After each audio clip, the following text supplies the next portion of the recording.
All right. So I'm so excited about our first episode of Real Creators. I've got three of my favorite people with us, Mariah Kaylen, Ted Lafferty, Sam Pounds. How's everybody doing? Amazing, Yeah. amazing. Yeah, it's good to be with you. So, Sam, we're coming off of a big night last night. What happened? We celebrated the release of Motives, my debut full-length album. It's I've released music in the past, but this is the first full body of work, and we celebrated last night at my release concert, man, and it was just beautiful. It was just beautiful. All the people, that surround in the surrounding areas that you love and supporters. It was just a great way to say, "Hey, we did it. It's out. uh, enjoy it, and let's keep the good times rolling." That's where I'm at with it. I'm so southern. I'm from Carolina, so I love the hospitality, and I love I want to bring people in. I had my photographer friend and a tattooist because I'm a big fan of tattoo culture, and I got Motives tattooed right here. I still got the so I got it tattooed right here on the bicep right before I got on stage. And so, Yes, just there. I'm all about memories and like I got this tattoo, this smiley face tattoo, if you can see it. It's a little smiley face from my buddy Teddy Swims because we hung out after a show.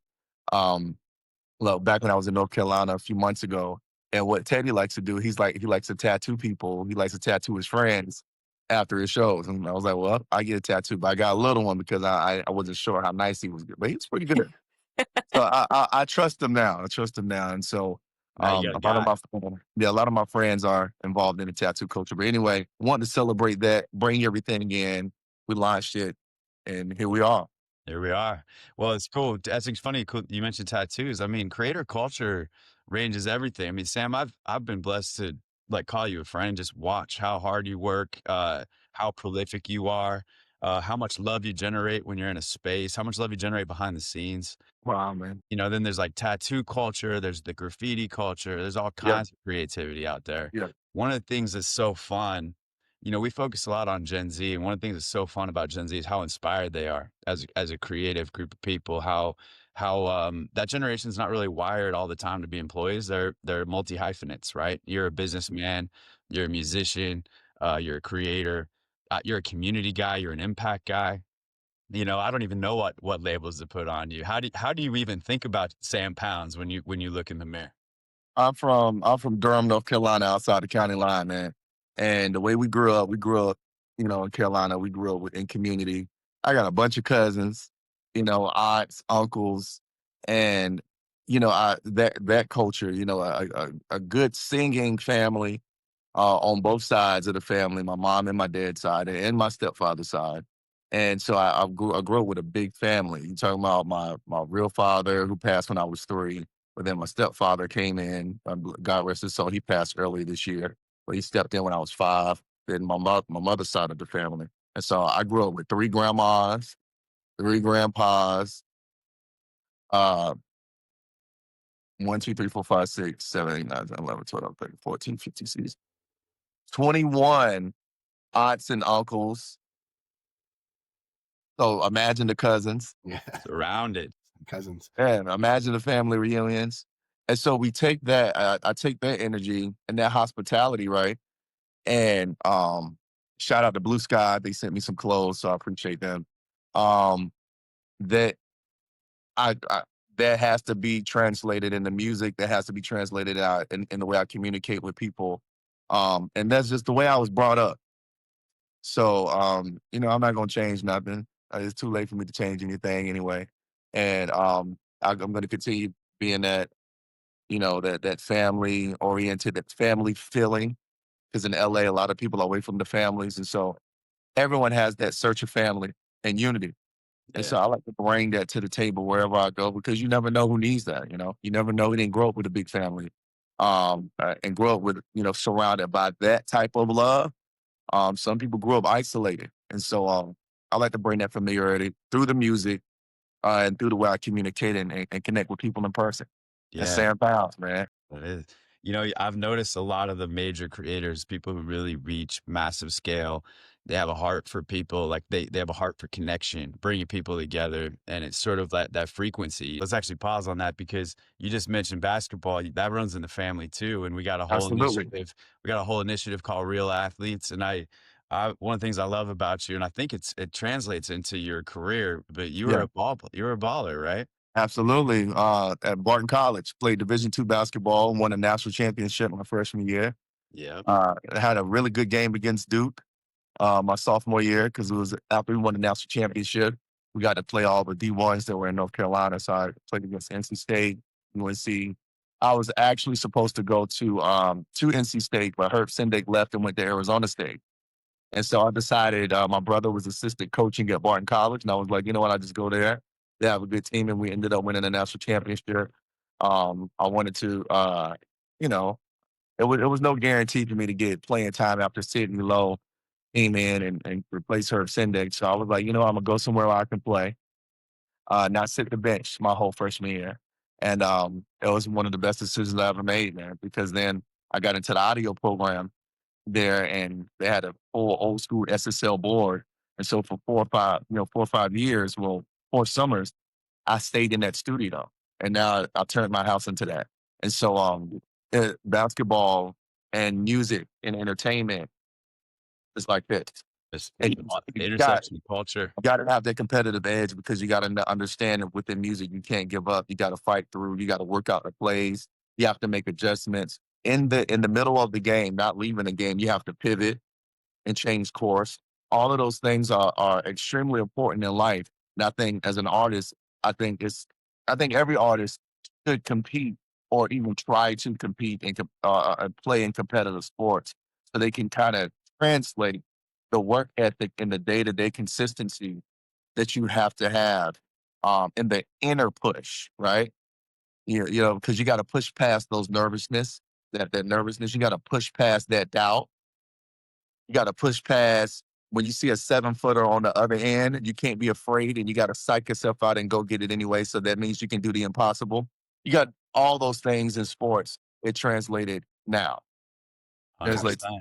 Well, so absolutely. we're gonna take your career because now you're describing the intersection of right before you started getting at the music game, right? And we got Mariah who's also on the come up right now. So Mariah, you've launched the Mariah Effect, and Woo. Sam was just talking about that inner drive. I've watched you exhibit inner drive on multiple fronts of life. Why don't you tell everybody what you're up to? Well, I've kind of worked I've worked odd end jobs here and there, whatever I needed to make ends meet. But my passions have always been storytelling. So, consuming media through books, through television, through music. For a really long time, I thought that my pathway in life was going to be through music, actually. And I realized that it's much more complicated. Like it's not just um oh, I should go for music. It's more like I enjoy stories. I enjoy the creativity. And so I wanted to pull from all sorts of different things. And when I first got really super sick, I know I was having conversations with Jason of how I was physically not able to do anything, but mentally I was like, go, go, go, go, go. I want to be doing something that's going to light me up inside while I'm feeling like death. And he suggested that I do a podcast. And I was kind of like, I don't even know what I would talk about. Like, I don't know who would listen. And it just became this realization that I have so much insight into storytelling and my stories, other people's stories, media. And so then it just became about utilizing that podcast to talk about all those things, talk about my story, and be able to showcase compassion that I have just naturally within me and how other people can find compassion in their stories and other people's stories. Like a villain isn't really a villain most of the time. They're just a person who has gone through a severe hardship and chosen a path that maybe the majority wouldn't have. Um, But that's what is really important to me. And I want to be a part of the media world now. I want to be involved in music in any way that I can. Like, that is what is passionate to me, because creativity is the cornerstone of anybody's life.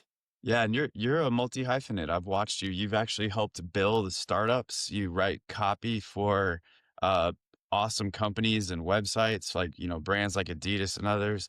You jump Hmm. into make our work and our channels really good. You've got your podcast, and you named it the Mariah Effect. How do you think about the effect you want to have on the world with your creativity? I think that like most of what I want to do is just be able to broadcast important. I mean, everybody's story is important, but stories that can be something that other people can relate to in a way that it actually will help them with their own journey, to hear the story. Because anybody can listen to a story and be like, oh my gosh, like I have had somebody who passed away. Like, Sam, even you just saying that your stepdad passed away earlier this year. My dad passed away earlier this year. And so we have a connection. Like, that's a connection that we can make because of our own individual stories. And maybe having a conversation with you on how that affected you is a way for me to kind of be on my way to feeling better about my own situation. And so the most important thing for me is to be able to help people, as many people as possible, with as many different stories as there are to tell. Absolutely. And speaking of your story, I wrote a blog post about you, and I described the Mariah effect that you've had on me and my life and what animates our work trying to transform education for Gen Z. Why don't you tell people just a quick thumbnail of your story? A lot of people in the philanthropy community, the high net worth community will hear your story, and you know how much you inspired and motivated me and all this work. Tell everybody about your story. Um, I I mean, I grew up in a very poor area. I would never in a million years think of my family as being anything less than or anything more than poor. And it there's a lot of addiction, a lot of abuse that's within my family, my close knit tight family.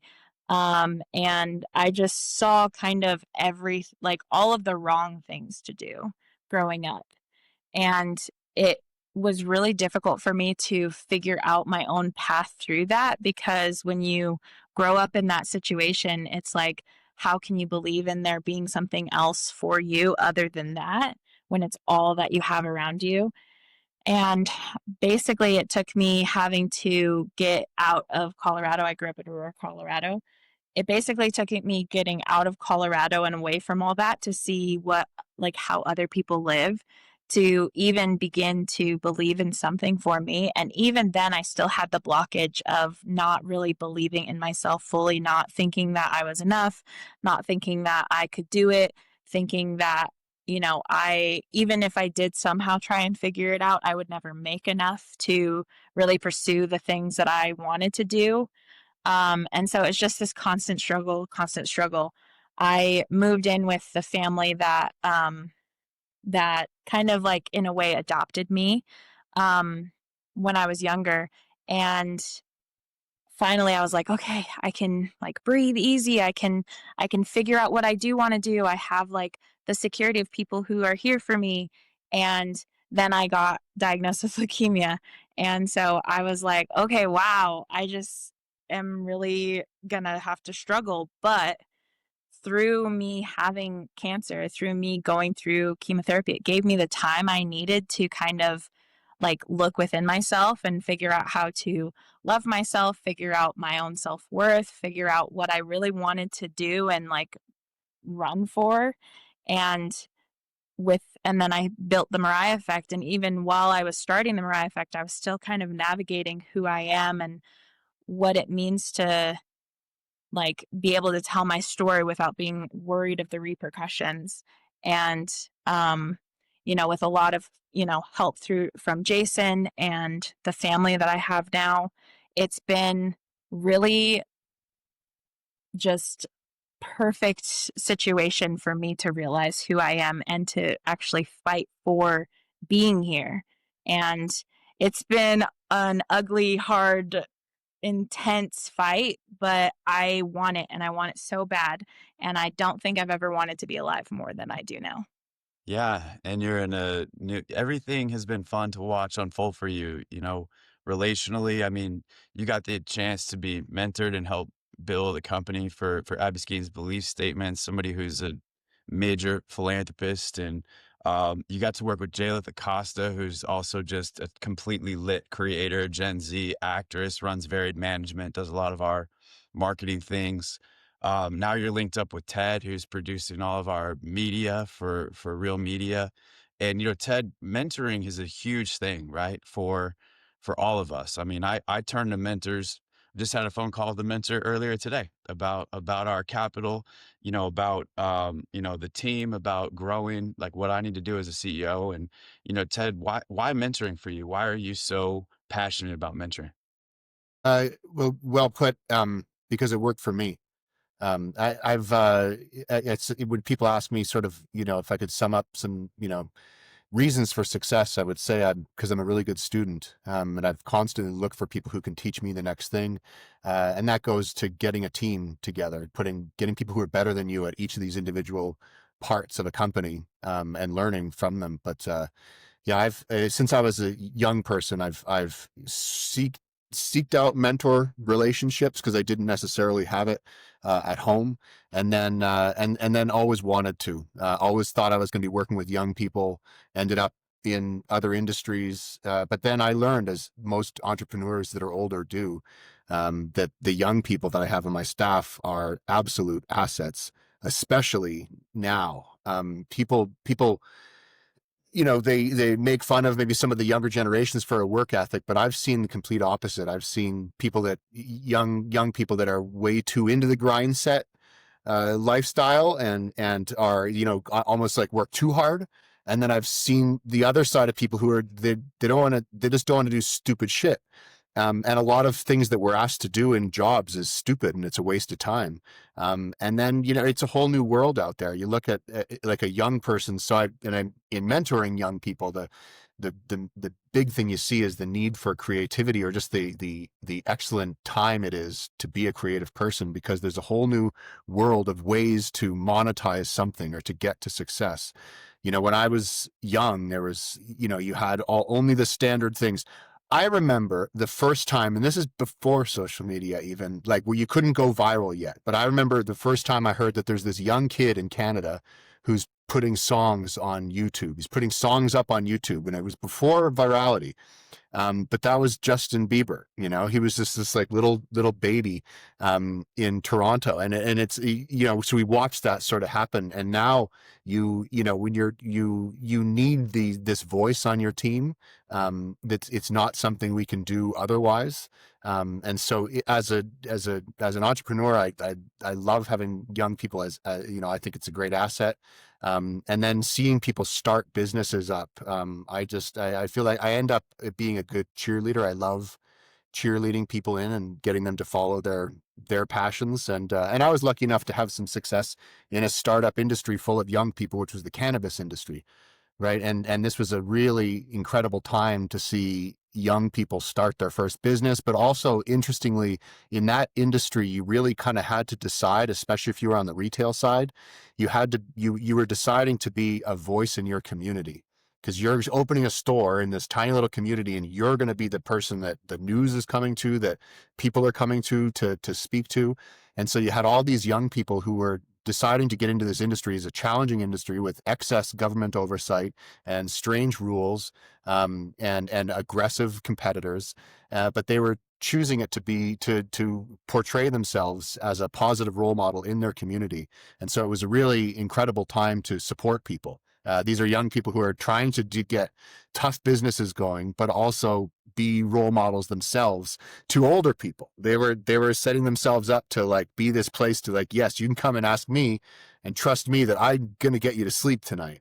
I can help you sleep, sure, and I can help deal with your back pain. So you had, you had the boomers coming to these young people to go to their stores and ask them the things that their doctors couldn't even help them with. And Yeah. so it was That's a a good real, hey, really, that's a well, really good point. Like, we're mentoring each other constantly, right? Like, um, I mean, I joke all the time, Mariah mentors me and teaches me as much as and I it's not a joke, right, Mariah? Like, how often are we talking and you're No, providing he's me dead serious. It's true.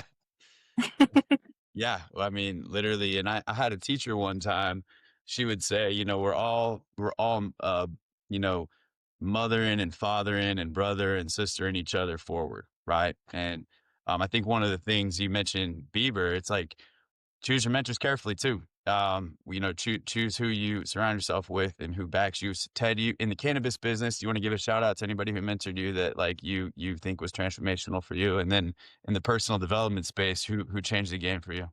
yeah.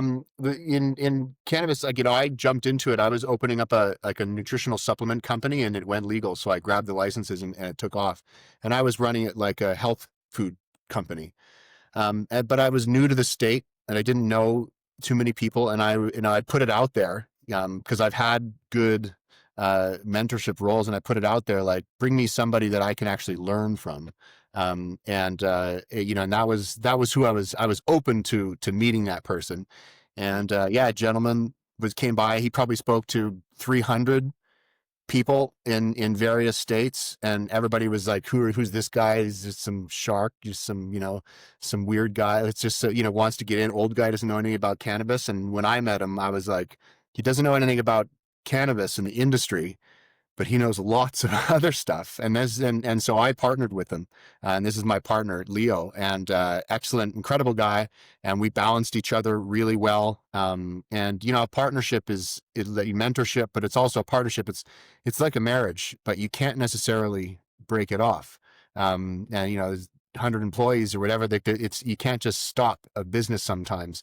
So you really have to work through some things. And so it turned from mentorship to relationship. But that was an incredible time for me to get some school of hard knocks, with a tough, good, solid, business mentor. So, and then, Yeah, yeah, your stories were like he really helped you zero in on the finances and the economics and the whole business and side, right? yeah, and sales, I mean, Yeah. just pushing, and yeah, every little detail, and developing products to make it difficult to do, and then I would find the efficiency, and we really had a good balance. And then I've been really active in the in like Eastern philosophy my whole life, and have treated, like, you could call it guru yoga, or just like bending your ego to somebody else as a main part of my practice for a long time. And I think that's part of what made me a good student, is sometimes you just have to, like, bend the ego and trust what they're saying.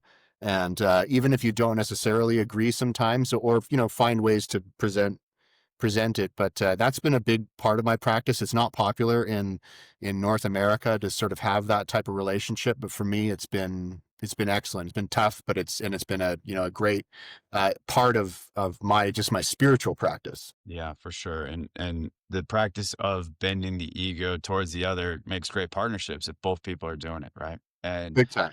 yeah, Sam, you've had some incredible mentors. Do you want to talk about how you went from, how have you kind of navigated becoming where you're at? And, for those people who haven't heard your music yet, I can't wait for them to hear you. I was privileged. You blew my mind first time I heard you, and it's obvious what's in front of you to all of us, right? But mentorship has been a huge part of your journey.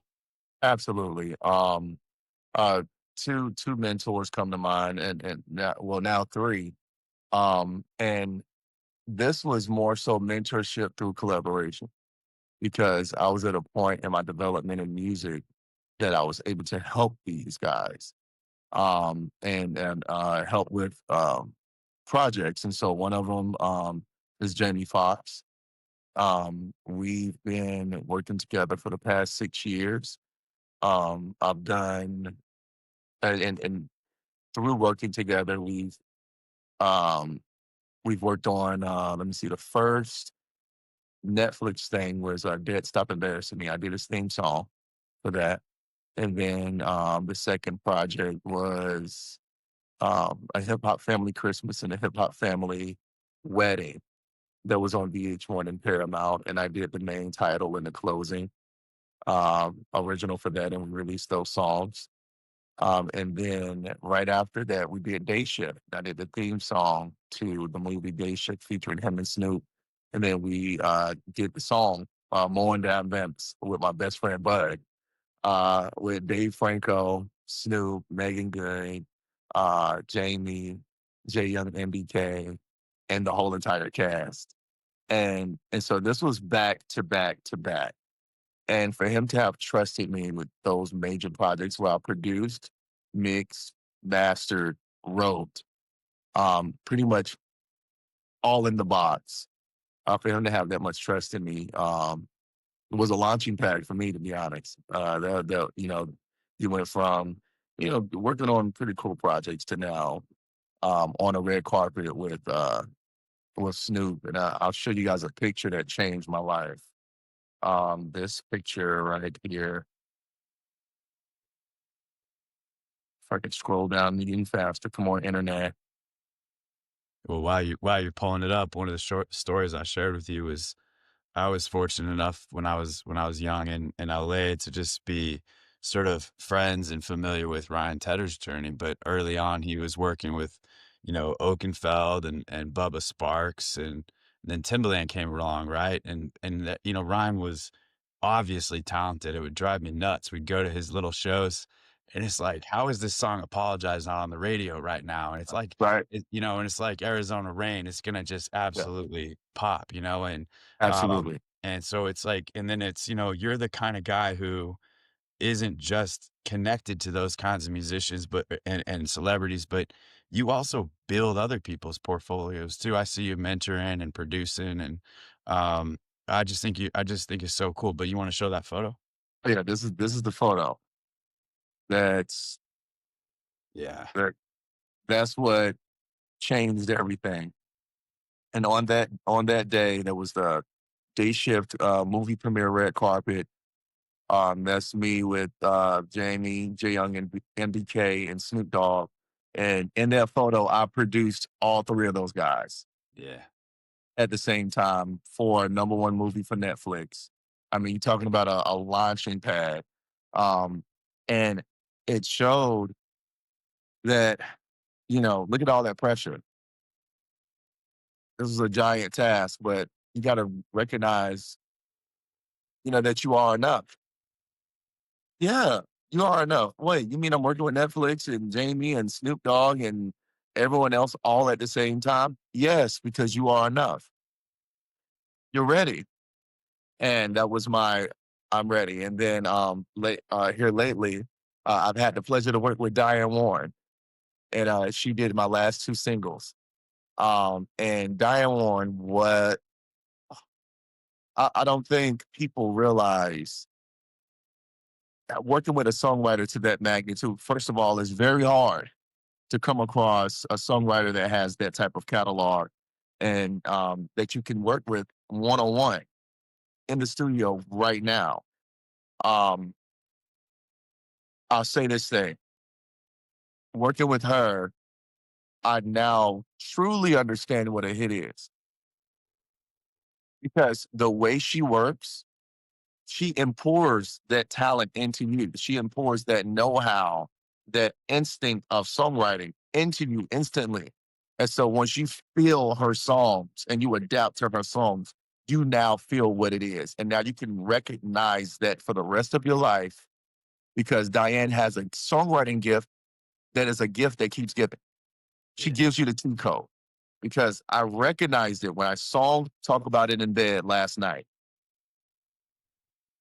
This is why you work with the best songwriters in the world. Is because not what it does in the studio, but how it translates with people in Uh, person. I didn't realize how big that song was until I sung it last night. Huge, huge record. And then it's another song called Blessings that we were going to release it back in January, February, but the fires happened here in LA. Yeah. And the first line of the song was "I've been through 100 fires." And we couldn't release it because it was so spot on, and Diane Warren's house in Malibu burned down. Yeah. Yeah. So we had to pull it back because we didn't want the press to think that we were trying to benefit Yeah. from the the tragedy. So just goes to show Diane, she was an amazing mentor when it comes to I was able to produce the record that she sung for myself. It was so amazing. Wow. Mentors are so important, man. And so those are like my top three so far. And Man. and I don't take it for granted. I don't take it lightly. It's insane to even be saying those names. And I Yeah. moved to LA 6 years ago. I moved to LA 2019. I didn't know none of these people. Yeah. In And one of the things I love 2019, I about got you, here in July. yeah, one of the things I love about you is you're surrounded by incredible, you know, cultural icons, business moguls. Yeah, And for you, you show up and just love and drive community and drive creativity. And like it doesn't phase you who you're with. You are Sam through and through. yeah, yeah. And You have to be. yeah. Yeah. And that's obviously a testament to how you were you mentioned that you're, one of the many things we talked about, your mother was big in mental health. Part of your draw to our work is scaling, solutions for mental health and other solutions for addiction recovery. But um, there was something in the water the way you grew up. What is it? My grandma Ruth, and I say my grandma Ruth and her cooking, and my grandma Nan. Those are my two babies. They're in heaven now. But when I tell you that nurturing, that good grandma nurturing is something different, and it stays with you. It stays with because it teaches you how to love. It teaches you how to operate at a certain frequency of love. And when that frequency operating in that way, I think it was great for me to be a little bit older, mature, before I moved out here to LA because my foundation was established. And so immediately, I feel like Jamie and Snoop, they already knew the language of my foundation. They've been around a lot of people. And so they are able to read instantly who to welcome in and, oh no, that's good. Okay, no, he come from the south. Oh, he's a family. Like I can bring him around family because that's how I treat people like family. And side note, Ted, I just followed you on Instagram. I think I follow everybody else, so Speaking of I know you family. start following. I'm already a fan, and so just that family thing. I think that's what was in the water. Family. Long story short. Yeah, for sure. Grandmas, I told Mariah the other day, she was a lot like my grandmother, which would have been her great grandmother, and both brain, heart, and love. And Mariah mentioned where she grew up, but the reality is the love that kind of came from that woman and that side of the family poured into an entire generation, even if they grew up in a hard spot. And Yeah. I see it in your creativity and the way that you are a colleague, Mariah, the way that you communicate just across us and handle things is just constantly generative and a frequency, as Sam would say. And Sam, I think with time today, what I'd love to do is we'll do part two. We'll talk about plans for harmonics, plans for the future of music, plans for kind of how social impact in our work with musicians is going to drive change at scale. But it was fun always hanging out with you, man. And Yes. we're so Yes. excited. Part We're two, so three, four, excited. five, six, and seven, maybe. Well, yeah, we Have a we good might have. time. I said part 2, 3, 4, 5, 6, and 7, maybe. Let's do Yeah. it. Lots Let's more. do it. Yeah. Yeah, Jason, you didn't ask me about my mentors. Oh, you know what? I didn't. Who you got? Who you gonna shout out? I was going to say that right now, like that feeling that Sam has of like, oh wow, I'm working with these people, I'm enough. Like that's how I feel about all the people that are on this call and the people that I met for our work week, our work, what do you call it? Offsite Offsite. that we did because it's just so much good energy and so much synergy that we all had together. And I just feel it in all of these calls and stuff. And I constantly keep thinking like, what am I doing here? But then I realize the worth that I'm putting into it. And I'm like, no, like, I deserve to be here. I am enough. 100. You're not Oh yeah, only enough. we You're see you. transformational. You're Yeah, we're transformational. lucky to have you. Yeah. Yeah. All right. So hey, Sam, keep us in the loop on how we can help next couple weeks, man. We are grateful to call you a friend, a colleague, a brother, all the things. Thank you for the time today, man. Say thank you for having me, and I love it, and now I get to follow everybody's journey too, stalk their Instagrams and stuff, and see what's going on, Yeah. and it's a family thing, and so I'm excited to continue this journey with you all. Thanks, brother. Yeah, we launched this week. We're coming. Let's go, let's Uh-huh. go. Let's do it. All right, Okay. let's go. We'll talk soon. Bye, y'all. Bye.